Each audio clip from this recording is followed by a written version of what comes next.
tutors, mentors, and the city with your host.com. The City Tutors presents Tutors, mentors, and the city with your host.com. Morning, good afternoon, good evening. My name is Kevin.com Brown, and I am the host of Tutors, Mentors, and the City. Brought to you by the City Tutors. And I want to give a special shout out to the executive director, Mr. Gary Rifkin, and the chief program success manager, Mr. Michael Chin.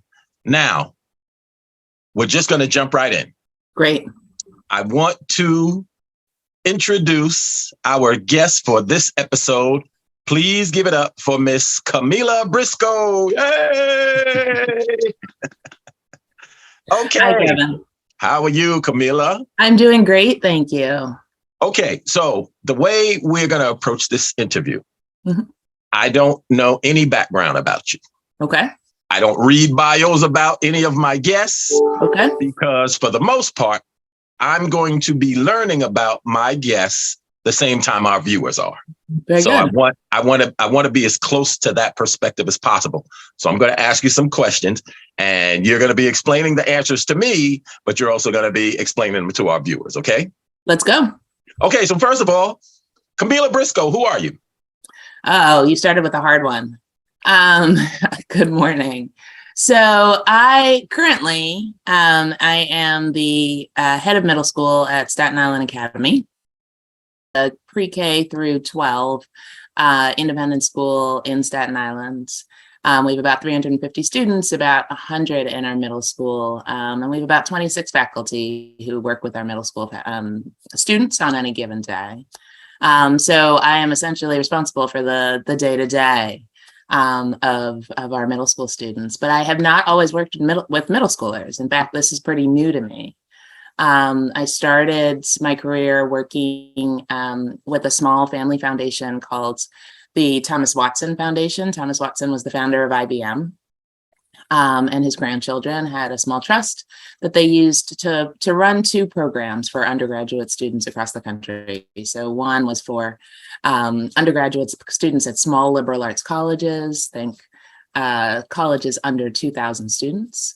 And the other one was brand new when I started there. I was working with a woman named Alice Ilchman who helped to launch a program called the Jeanette K. Watson Fellowship. And that was for students here in New York City, largely at CUNY colleges. We worked with some private colleges as well, like Marymount Manhattan College and the like. And that program was to help undergraduate students develop the skills they needed to be successful in promising, impactful service careers. So that program exists still today. It is strong and growing and exciting. But that's where I started. I started with working with undergraduate students and around mentoring and internships and identifying your career goals and trying to go beyond your comfort zone and try something new. And most of my work has been in that field. So I went from there to City College, where I worked with, which is where I met Gary and the City Tutors at the Colin Powell, what was then called the Colin Powell Center for Public Policy, but it ran a similar program for undergraduate students at City College. And then we expanded and started to deliver a range of different kinds of services. So advising and academic advising. And Gary joined us as the person who was largely working to identify tutors for students who needed them and to develop a small mentoring program within City College. So that's kind of who I am work-wise and where I've been, and certainly a little bit about how I know Gary. I'll stop there and let you go. Okay. Yeah. So you told me about work-wise where you started. Yeah. Personal-wise, where did you start? Where are you from? Okay. So I am from Toronto, Canada. I am a very, very proud Canadian. There's a flag in the back of my car. I feel a little like a Texan walking around with a flag all over the place, but good Canadians need to keep their colors. I left Toronto in many, many, many years ago. I don't even want to name the date anymore. I went to boarding school in Massachusetts, and then I went to college in New Jersey, and then New York after that was when I started working. I grew up, my parents are immigrants. They're from Jamaica. They are hardcore, do well in school, kind of nothing else matters kind of parents. And they pushed me, my brother, my sister, to do the best that we could. And I feel lucky that they were able to give me the opportunity to go to a boarding school, go to a private institution, get the best education that I could. It landed me all kinds of opportunities that I wouldn't ordinarily have had. Including the opportunity to go to Princeton, which was kind of an amazing 4 years, where I studied with some of the leading scholars across the country and internationally, and really felt like I didn't deserve it. It's a lot of resources for an 18-year-old kid.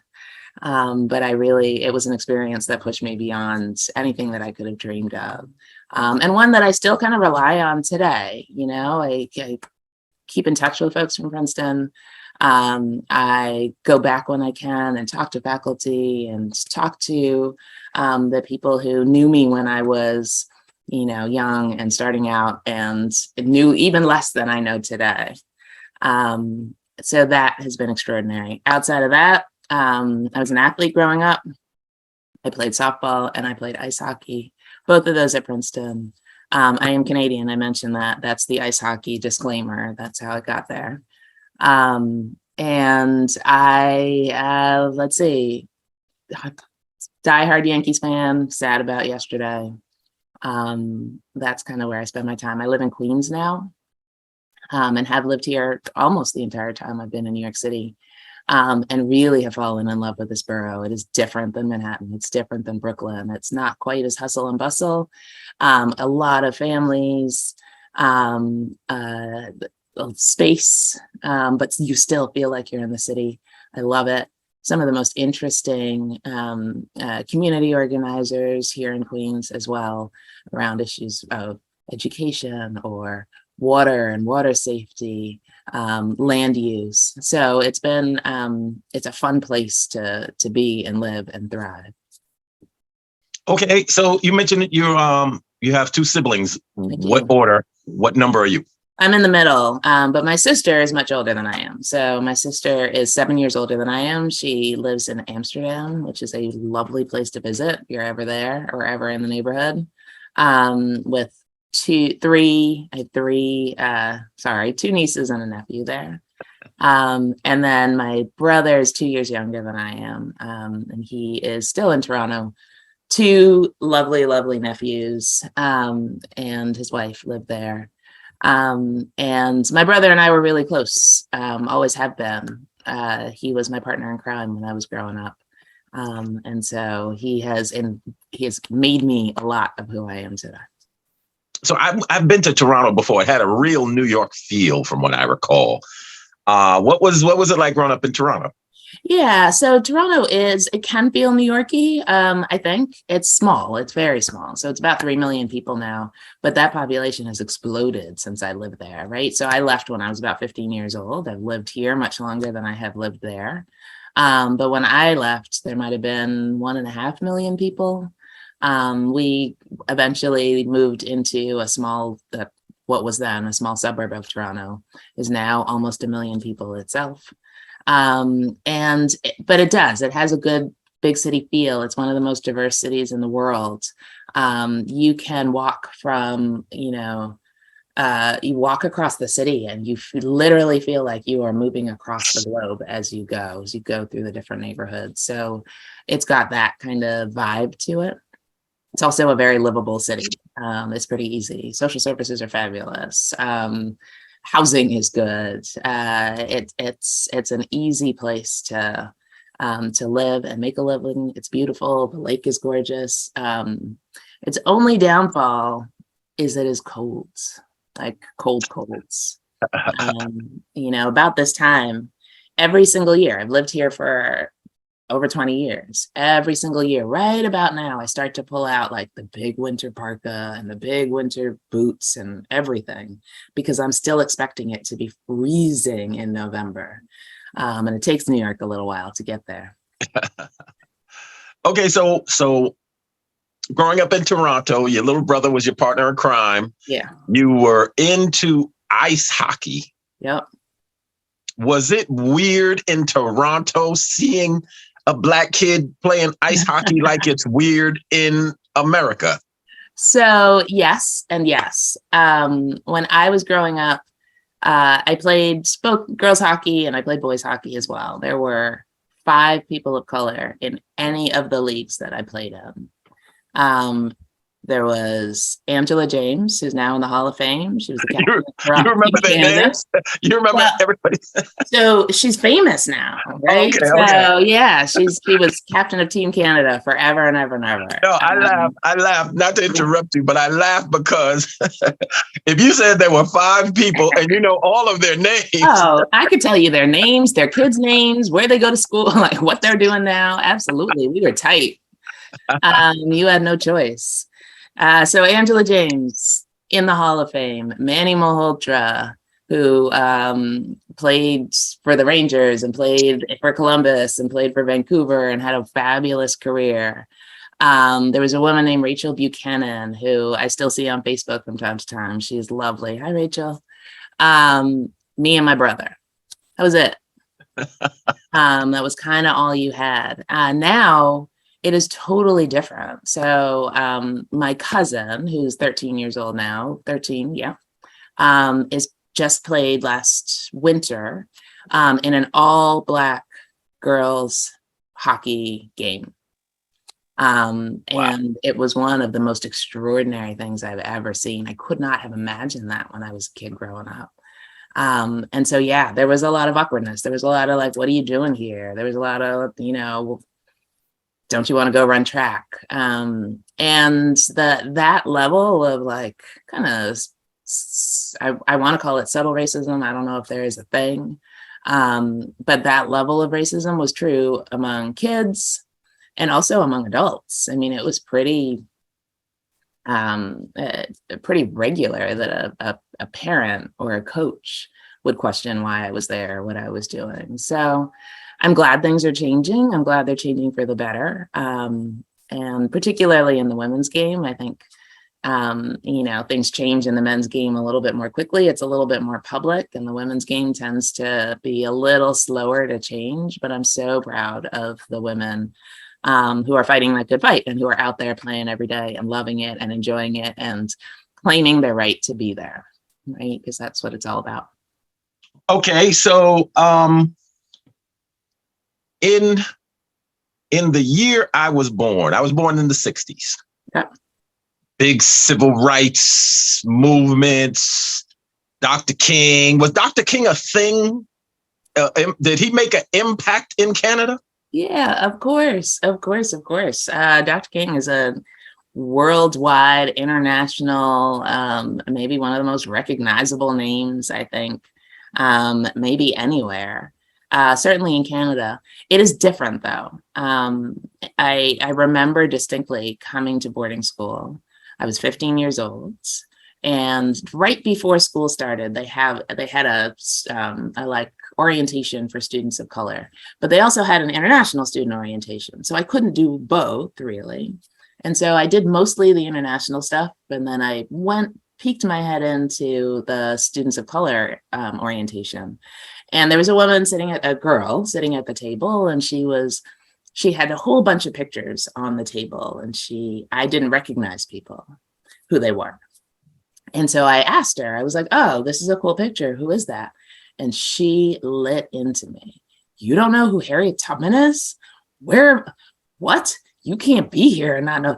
Where did you go to school? Blah, blah, blah. Like just lit into me. And I was so embarrassed and so horrified. But not all of those stories get to, Canadian history, 9th grade Canadian history. It wasn't until I got here that I really started to understand what this particular struggle looked like. Canada is a little bit different. It deals with its racism a little bit different. It deals with its xenophobia a little bit differently. Our stories are a little bit different. And so, yeah, it was a shock. This was also when I came here to the US, the very first time that anybody ever identified me as Black, like used that word. Because in Canada, I was Jamaican, and that was who I was. And that was very different than being, Trinidadian. And it was very different than being Somali. And it was very different. There wasn't this category that took up so much space in our public conversation, in our public discourse. I think that's changing a little bit too. But certainly when I was growing up, that was a shock to me. Was, oh wow, wait, I'm just Black now. I don't know what to do with all of this part of me that was Jamaican, that was so used to identifying that way. So yes, did I know Martin Luther King? Yes. Did I know Harriet Tubman? No. Do I know who Harriet Tubman is now? Yes. Please make sure when that goes on air, that part gets in there. I know who she is now. But it was not a big part of kind of what I knew growing up. Well, listen, I have a similar story. I met the director of 12 Years a Slave, right? Wow. Okay. His name is Steve McQueen. Yep. So I'm introducing myself to him. He's a director. I'm an actor and Screen Actors Guild event. Mm-hmm. And I said, wow. So he's from England. So I said, wow, the civil rights thing, that's a thing in England? Mm. And he gave me this disgusted look. And he said, of course it is. He made me feel like this small because it's like, how dare you ask me the stupidest question in the world, right? So to him, it was the stupidest question in the world. And I felt stupid. I felt small, right? It was a horrible moment. But you know how you play a situation over in your head and you try to justify why, I grew up in the public school system in New York. All right. And all they taught us was, civil rights, slavery, we marched, we shall overcome, we sang Negro spirituals, right? That's all. That was basically the gist of Black history in the public schools for me growing up. Right. Never from the European perspective or the English perspective. Right. I didn't know there was a civil rights movement in England. Yeah. I didn't know, about Canada. I didn't know those things because I was never taught. Yeah. But it manifested in me meeting this super successful director who was at the top of his game. Mm-hmm. And to him, I asked the stupidest question in the world, right?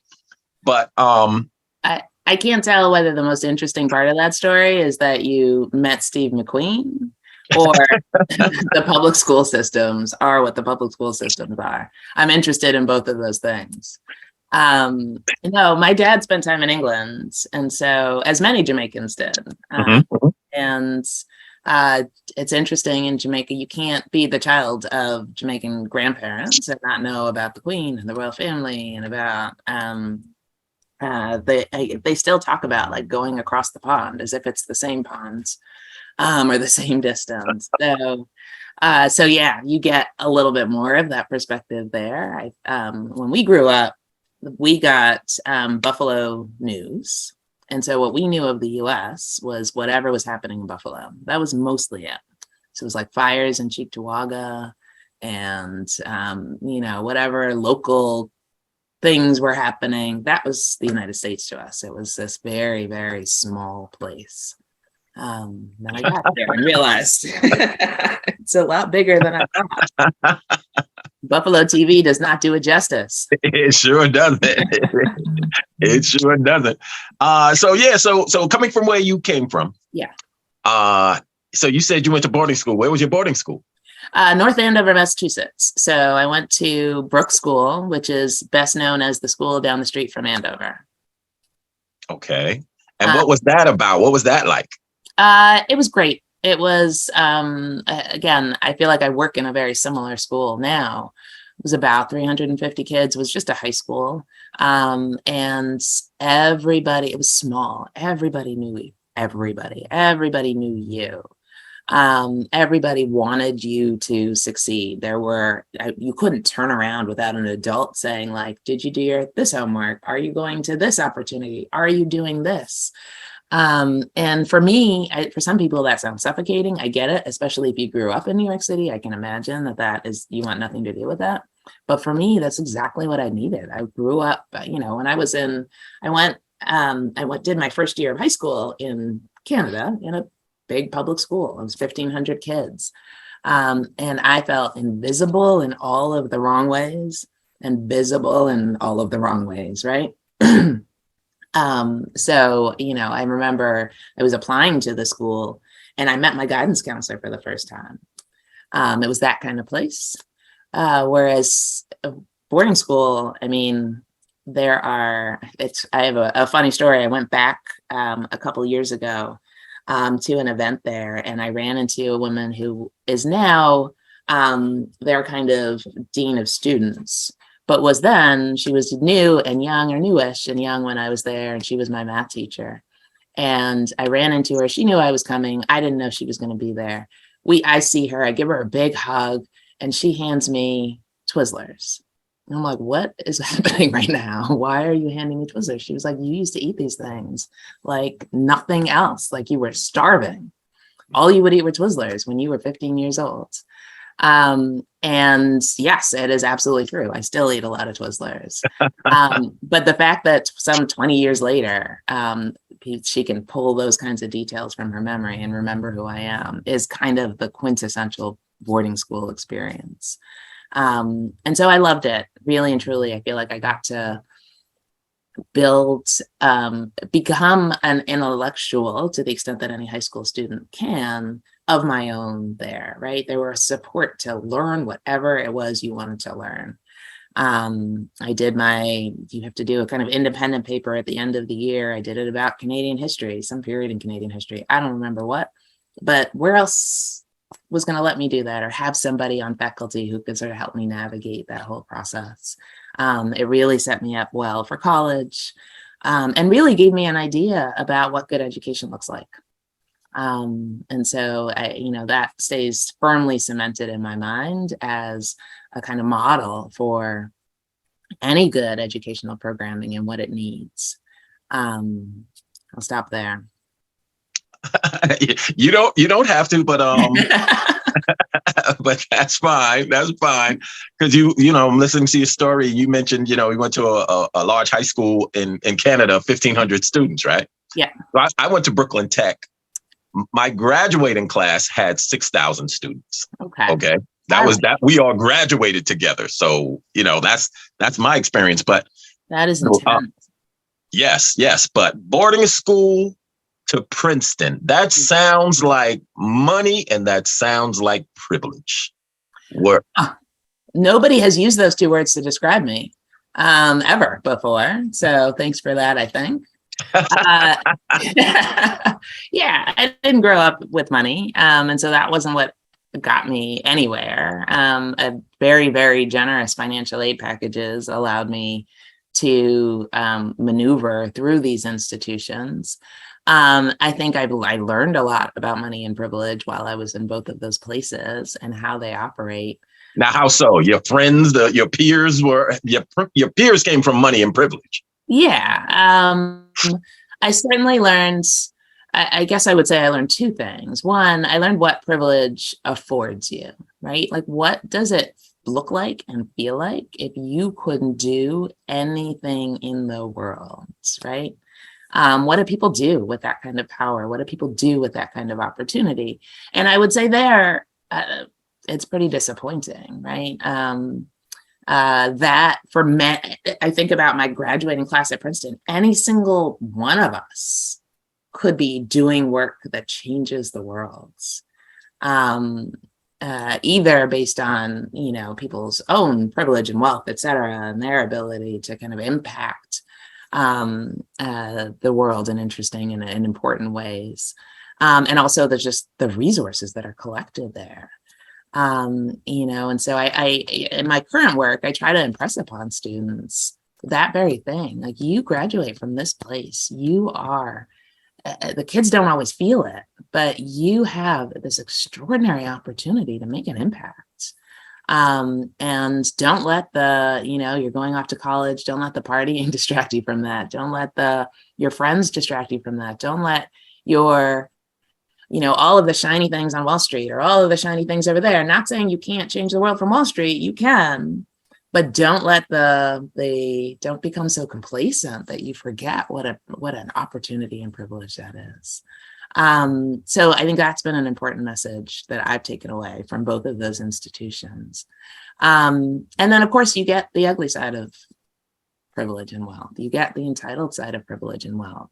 People demanded things that I would never have thought to ask for. I remember, it might have been my junior year at Princeton. I wrote a paper, and my advisor, God bless her, Grace Hong, suggested that I present this at a conference that was happening in Washington, D.C., I think at Howard. I was writing about August Wilson at the time. And I had no idea what I was doing. Go to a conference. I'd never seen a conference before. What do people do at conferences? I have no idea. All I knew was I was going to this place to read at this time what I had written about this man. Excuse me. And I remember trying to get a plane ticket and a hotel and having no idea how to even begin. Like, didn't have a credit card, didn't have any way to kind of think about getting, I didn't have any cash, my goodness. I might have had $30 from my job at the, in the library. It was a big, huge deal. And I don't know that, fortunately, there were some kind women in the African American Studies Department office who saw me deer in headlights when I was like, I don't know how to do this. And they were like, it's okay. We'll take care of you. We'll take care of this. And that moment, talk about privilege and opportunity, that moment right there, like, I can do anything that I want to do. People will help me in this place, was extraordinary. I think it's also telling that it was the African American Studies Department was the group that said, okay, we'll take care of you. No shade on my English department folks, but I don't know that they were thinking that there was a student who wasn't going to be able to do this. So I feel like I've babbled and told stories, but haven't really said much about in answer to your question. Yes, there's wealth and privilege there. Yes, we can do better. Yes, I took advantage of all of the opportunities I could when I was there. And recognized that my own privilege and my own obligation to sort of to give back, to turn around and say, okay, I got mine. How do you get yours? And how do I help? So that experience has certainly instilled that in me. As a comedian, I'm a stand-up comic. And one of the styles of humor that I like and that we use is self-deprecating. As you're speaking, you're saying, I feel like I'm babbling. I'm not sure if I answered your question. You seem like you're self-deprecating. Is that because you're a closet comedian, or where is that coming from? Where is that feeling coming from? Yes, I am a closet comedian. I think I am the funniest person you know. I'm willing to put money on that right now. So some of it certainly comes from that. I feel like as a person of color, as a woman, working and doing work in some of the spaces that I've worked and done work in. I work in Staten Island, so it is not a place that sees a lot of women of color as professional women of color. I deal with, I think like lots and lots of people deal with the imposter syndrome all day long, right? Do I really belong here? Is this really okay? Should I be doing this? Should I not be doing this? I make a decision and somebody says, I'm not sure I really agree with that. I'm like, oh, wow, what have I done? Right. I have to deal with all of those feelings and emotions, and humor is usually what does it for me. It's my defense mechanism in a lot of those ways. It's been my survival. It's been a lot of how I survive.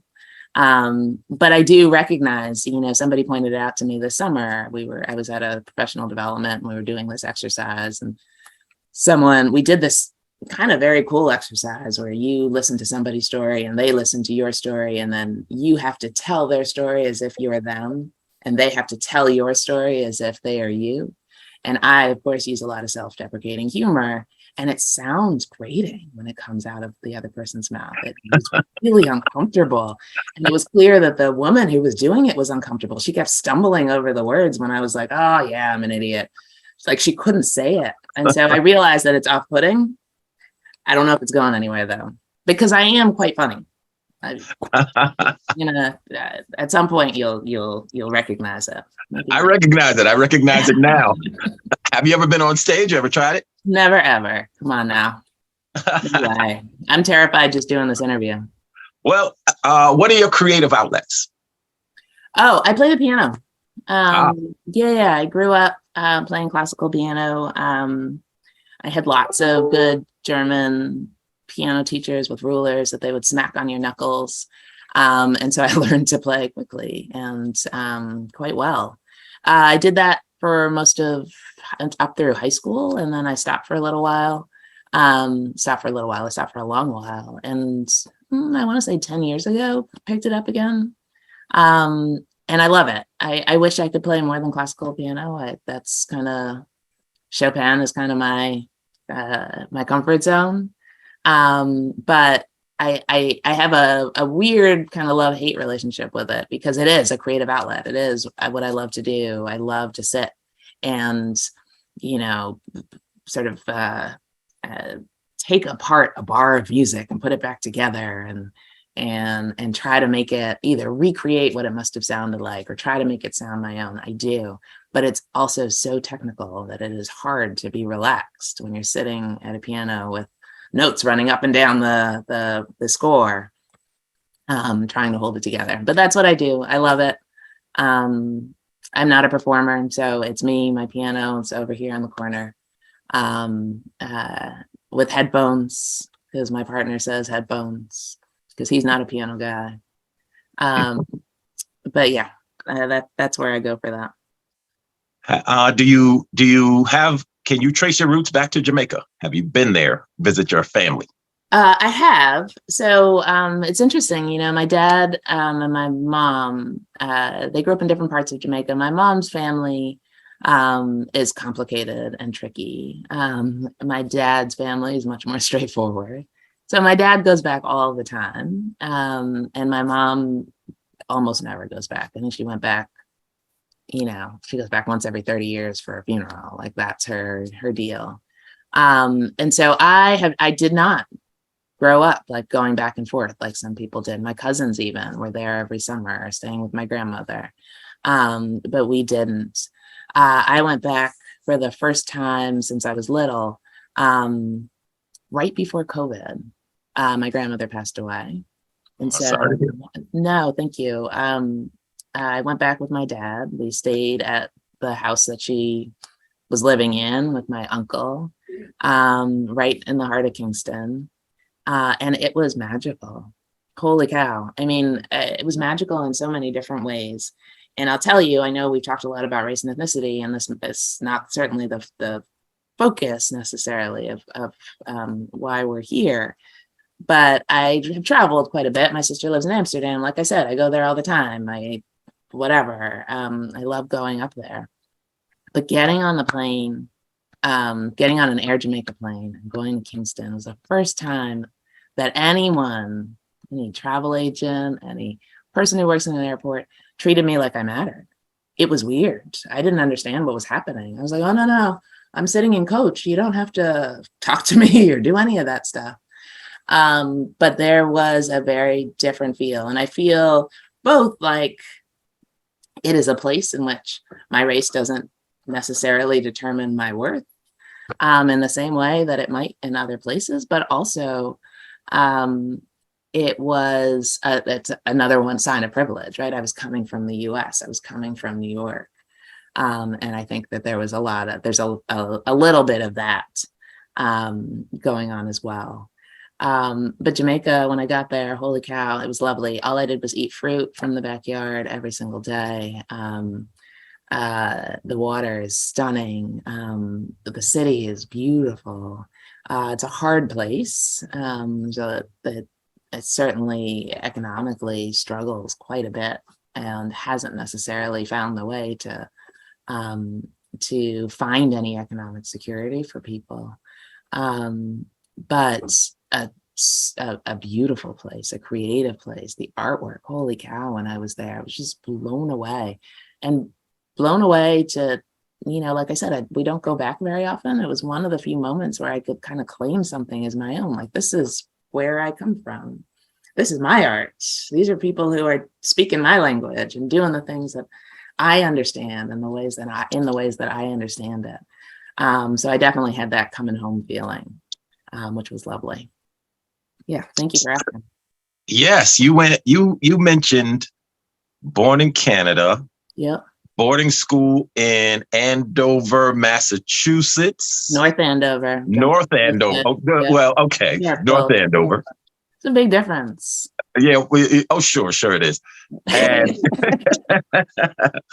and Princeton, New Jersey. Mm-hmm. And then to Queens, New York. Whoa, what's wrong with Queens? No, I'm asking. I'm asking. I'm saying it with a question mark. Like, okay. Am I recalling properly? That is correct. That's the path. Okay. Put them in order. Best to worst. Oh, that's not nice. Come on. So experience, not as far as negative, but just experience, like your experience there, your interaction there. I love Princeton. Like when you mentioned, you didn't say Princeton at first. You said I went to college in Jersey, and all I'm thinking is Jersey. Why would you go? From Canada to college in Jersey? But then you said Princeton, and all of a sudden you sounded brilliant, right? I'm like, oh my goodness, Princeton. That's a big deal. I can't do the ranking thing. Come on. I love pieces of all of those places. And all of those places have pieces of me in them. So Toronto is home. It always will be. My parents are there. My childhood memories are there. My little nephew goes to the same public elementary school that I went to in the same building. I go back there and I get chills, and I have all of those feelings about that place. North Andover was an incredible opportunity, and is a place where there are still people there who care about me years and years and years since. Princeton is Princeton. It's big. It's huge. It just looms large in its terms of opportunity, but also in terms of the way people think about me, right? Like you said, I said college in New Jersey, and you were like, what? I said I went to Princeton. You're like, oh, that makes sense. Let's talk about this place because it's crazy and it's big and it looms large in people's imaginations. And it is. Some of my closest friends are still people I graduated with back then. So it's still a big piece of who I am. Gave me lots of opportunities to do the kinds of things I wanted to do. And then Queens is Queens. You're a New Yorker. Where do you live now? Bronx. In the Bronx. Yes. Interesting. All right. So check this out. Out. All right. I live in the Bronx. Yeah. I can live anywhere I want. Right? I can live anywhere in the world. Right. I live in the Bronx. I'm born and raised in the Bronx. I like the Bronx. That's a good thing. But here we go. If you ask people to rank the places they've been or the places they've lived, mm-hmm. If you include the Bronx and if you include Staten Island, and you put Staten Island on your list, yeah, I asked you to rank it, you couldn't. But if you added Staten Island, we know Staten Island would be last, right? It's a tough spot. It is a tough spot. Okay, but we know it'll be last, right? Now, I'm not saying that publicly. All right. Yeah, well, I'm gonna say it for you. The Bronx, Staten Island would be last if you listed North Andover, Toronto, Canada, Princeton, New Jersey, Queens, New York, and Staten Island. Staten Right. Island's dead last. Have you been to Staten Island? Yes, I've been to Staten Island. Where have you been? That's in why Staten Island? I took the ferry several times. And then turn around? As a stand-up comic, I used to do comedy at this little coffee shop out there. No way. Yeah. The name is escaping me, but I visited the College of Staten Island. Okay. I've pledged to join my fraternity at Wagner College, Staten Island, which is right. The College of Staten Island is right down the hill. Yeah, absolutely. My sister went to the College of Staten Island for a semester. Stop it. Okay. But she didn't know that she had to take a boat. So she didn't know she had to take a boat. End of the one train, and she was like, "Surprise!" Right. Okay. So it didn't work out well for her. She went one semester and had to drop out or transfer or something like that. Okay. But I mentioned the Bronx, or I'm telling you this relatively. Yep. Because if you add the Bronx to most people's lists, the Bronx is last on a lot of people's lists. But I'm from the Bronx, and the Bronx isn't last to me. No. Right. Absolutely. The Bronx is not a last place to me. Right. But so it's about perspective. It's about your perception, right? I think so. I think, I think home is home for everybody. That is, home is home. And, one of the things that I worked, sorry, I'm going to pause for 1 second. Can you hear all that noise, or are we good? I can't. You can't hear anything. Okay, good. Not at all. So I worked at a small not-for-profit that worked with students who were applying to colleges, right? So, and we were up in the Bronx, the College Access Center at New Settlement Apartments. And I worked there part-time. I would go there after work on Tuesdays and Thursdays. I taught SAT classes, and I helped kids with their college essays, and I did all of that kind of stuff. And I loved it, and I loved every minute of it. And one of the things that was really hard was getting kids to, in their college essay, to stop saying, I grew up in this terrible place and college is going to get me out of here. And instead say, I grew up in this incredible place that helped me get to a point where I can write this essay and gave me all of the tools that I need to get to this next place, and I deserve to be there. And that, I think, is an important perspective shift for kids of that age. Coming from places where if you added their home to the list, people might put it last, right? Fair.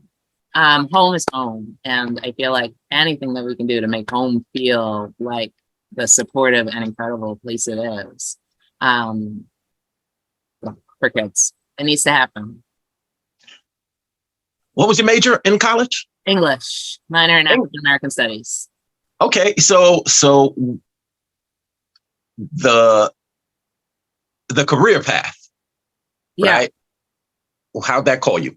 Oh, yeah, I was a hot mess when I was in college. I knew nothing about the world of careers. I knew my mom was an English teacher. My dad was a computer scientist. He was a programmer at IBM forever and ever and ever. So I knew what those two look like. And then I knew what Princeton could have offered. If you walked into the Career Center, you could do, management consulting or investment banking, right? Like those were the four that I was aware of. I desperately did not want to be an English teacher. 100% was not going to do what my mom did, like anything I could do to get out. But, early on when I was a sophomore, I had an internship opportunity to work as basically like a camp counselor with an organization with these two Princeton graduates who were teaching in the Bronx. There we are again. And they brought their kids to campus. They were 4th and 5th graders. They brought their kids to campus for a month. And they did some academic stuff. They took some trips. They did some fun sports activities in the afternoon. And I fell in love with that work. I was like, oh, people can do this forever. I'm in. I'm good. I really enjoyed the time I spent with the kids. I enjoyed learning about how children learn and about what children need. to grow and thrive and play and be successful. I loved the teachers and the passion and energy and expertise they brought to their work. I just really fell in love. So I knew I wanted to stay in education. There was a program at Princeton called Project 55 that provided year-long fellowships for students who wanted to work in public service. And so I applied there. And they had some really, what I thought were the coolest jobs ever. You could work as a kind of assistant principal, or assistant to the principal. It wasn't clear, at a Catholic school, right? And I was like, I can do this. This will be great. And the person who interviewed me at Princeton was like, he let me interview at some of the Catholic schools, but he was like, I really need you to interview at this other place. And he introduced me to Alice Ilchman, who I already talked about, who was just this talk about incredible mentors. She was at the time the chair of the board of the Rockefeller Foundation. She had been president of Sarah Lawrence College for 17 years, and she was launching this new program and wanted somebody, a kind of recent graduate to work with her. And that's how I started in higher education. And I kind of stayed through it for many years. It took me a hot second to come back and step back, and I did teach English. Sorry, Mom. Thank you, Mom. I don't know. But I got into an English classroom maybe about 5 years ago. And then, but really that was kind of where my career path started. Talk about, following similar themes about me from this random place coming into a place like Princeton or coming into a place like North Andover. I will never forget walking into my interview in the Rockefeller Center, in the Rockefeller Foundation building, kind of at the top floor. A woman named Juanita, who I met once and never again, took my coat and asked me if I, what I would like to drink. And I sat in that chairman's office. And Alice had stepped out for a second, so I'm waiting for her. And I called my mom. I said, you will never guess where I am. I don't even know where I am. I don't know if I'm ready for this, but I did it, and I'm glad I did. And that's kind of a little bit about how I got to where I am. Okay, so it sounds like you did have mentors growing up. Absolutely, lots and lots of them. It sounds like also you were brilliant, so you never needed a tutor, did you? No, that's not true. Oh my goodness. I can tell you stories. I don't want to tell you stories because right now I feel like you have a little bit of respect for me. Just a little bit. Just a little less. But yeah, I certainly used tutoring services at Princeton. It was interesting because I was able to, I spoke French. So I was a French tutor, and I was terrible at math. So I needed a math tutor. So I was in that place quite regularly. And even I think, we think about tutoring, we think about people who need something, right? Like you're deficient at something, and so you need to go get help. That's true, and that's correct, and all of that. But it was also a place like the Writing Center. It was also a place you could just go and share your writing with people and have them give you feedback. You didn't need the labels of like, I'm in trouble or I'm about to fail this class, man. I think any of those opportunities, that's the way we learn, right? We learn by sharing our work and getting feedback and giving other people feedback and being engaged in that process. And so for me, I've been doing that, needing that my entire life. I think I think everybody needs it.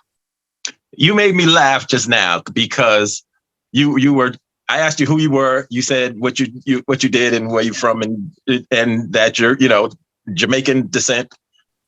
And then I pried somewhere along the line. Mm-hmm. So you mentioned ice hockey. You mentioned softball, right? Both softball or baseball? Softball, yeah. So then I pried and found out you are a piano player. And then you just slipped out just now that I speak French. Oh, my goodness. Girl, you got all these talents and you just sliding them. You just slipping them under the light. Oh yeah, by the way, I speak French and I play piano. But I assume you also speak several languages, no? I speak one language. Oh, come on. Okay, I'm bilingual. I speak English and I speak hood. I speak the streets. Those are my two languages. It But is important to be fluent in both. I am fluent in both.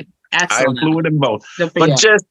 just if I didn't pry, if I didn't, I wouldn't know about the piano. I wouldn't know about French. You want? I feel like I'm babbling.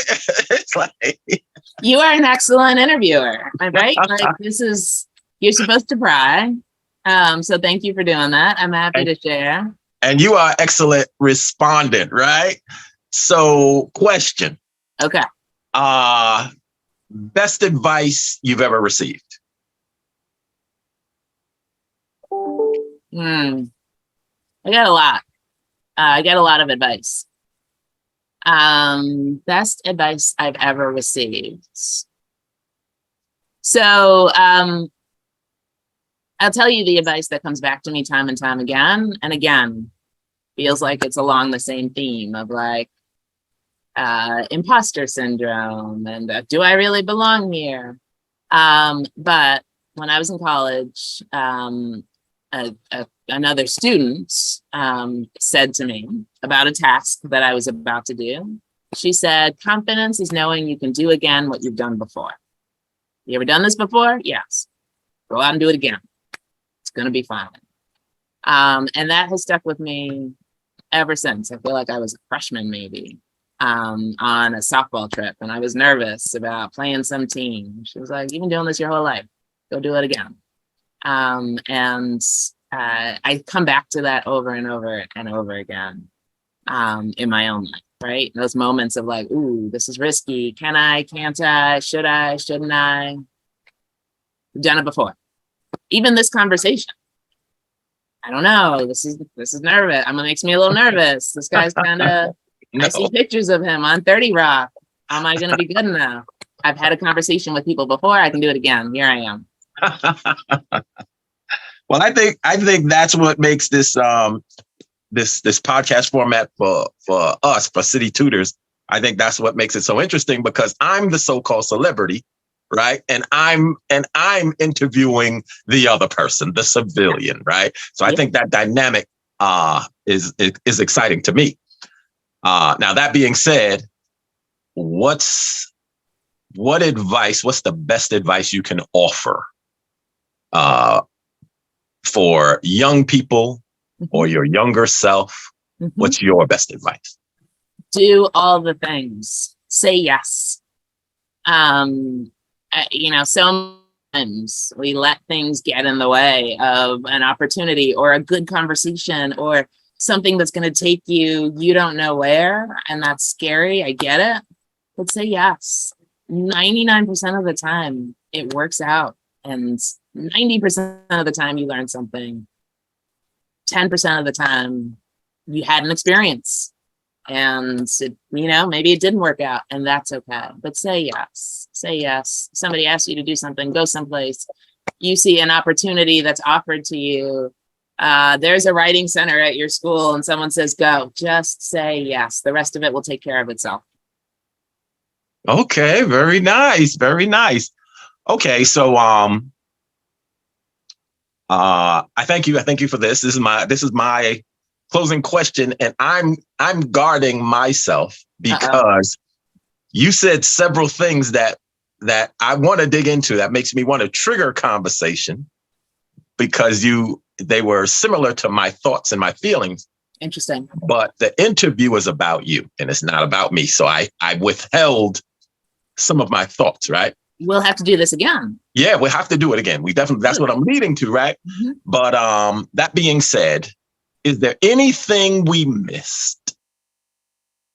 Anything you want to share that we did not cover? Man, I don't think so. You are an excellent prior. I mean, I didn't get a chance to tell as many jokes as I thought I was going to do. You only chuckled a little bit a couple times. I've been keeping count. But no, I feel like I've been able to share so much of myself, and I wasn't necessarily expecting all of that. So thank you so much for this. This was really lovely.